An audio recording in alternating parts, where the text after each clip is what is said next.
Alright guys, welcome back to another season of Questions for Chris.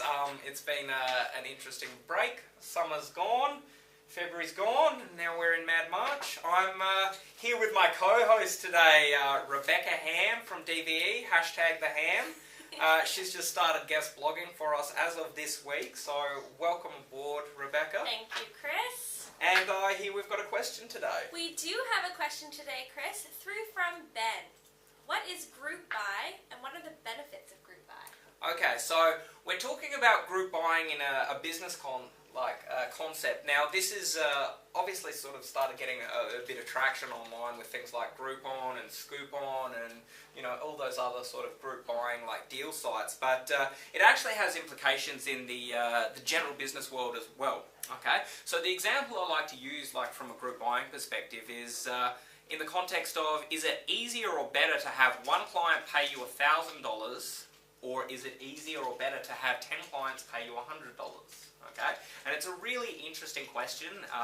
Interesting question in the sense that there is no definitive answer. Okay, so from the sense of having one client paying you $1,000, for one sale or service or whatever. The advantages here is that it's one transaction, it's one relationship that you've got to maintain, and one sale that you've actually got to cross the line. Now, the disadvantage here is that it's a sale at a higher purchasing gradient. Yeah, so it's obviously going to be harder to actually sell one, product or widget or whatever at $1,000 than it is to sell 10 at 100. Okay, so when you actually flip it around from another perspective, when you're selling 10 at 100. Okay, and we're assuming that we're actually splitting up the product into 10 pieces or the service into 10 pieces. It's obviously easier. The purchasing gradient is actually much lower at the $100 than it is at the $1,000.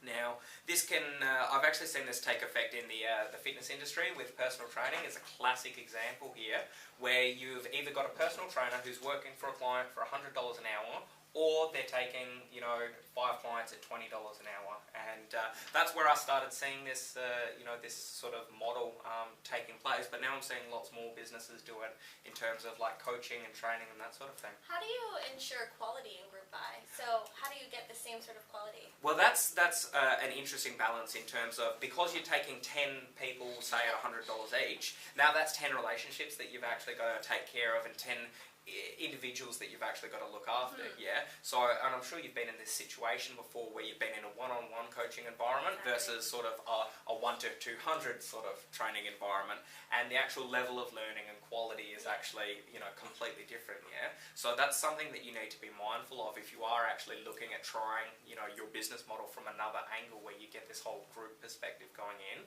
ensuring that you're not sort of overlooking any of your clients that have actually bought into that sort of model. And how would you suggest that you get that quality for a company who might be interested in group buy? I think it's about structuring the training or whatever service you are delivering in such a way that you're covering off on at least 90% of sort of the basics, because the fact is, if you do want that very individual, very tailored to your situation type service, you're going to have to buy sort of, this one-on-one type context anyway, but in terms of getting